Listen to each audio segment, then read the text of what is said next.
కుప్పంలో నారా భువనేశ్వరి గారి ప్రసంగం చూస్తే స్పష్టంగా అర్థమైపోతుంది చంద్రబాబు నాయుడు పని అయిపోయిందని.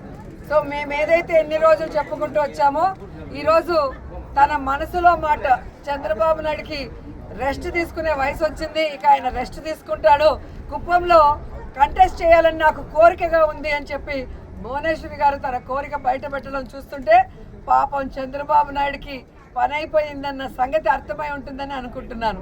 ఎందుకంటే ఈరోజు కుప్పం ప్రజలకి తాను 3 సార్లు ముఖ్యమంత్రి అయినా మంచినీళ్ళు కూడా ఇవ్వలేని పరిస్థితి. 26వ తేదీ జగన్మోహన్ రెడ్డి గారు వస్తున్నారు.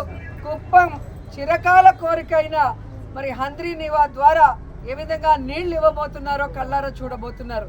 అంతేకాకుండా అక్కడ ప్రజలు కోరుకున్న విధంగా మున్సిపాలిటీని చేశాం, రెవెన్యూ డివిజన్ని చేశాం.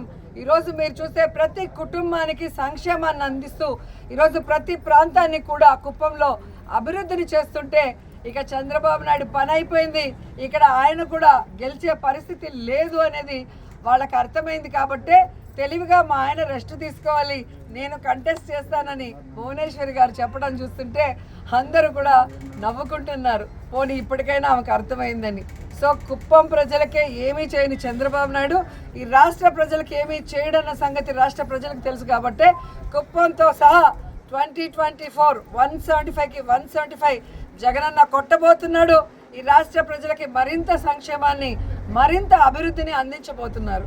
జై జగన్ జై జగన్ జై జగన్ జై జగన్.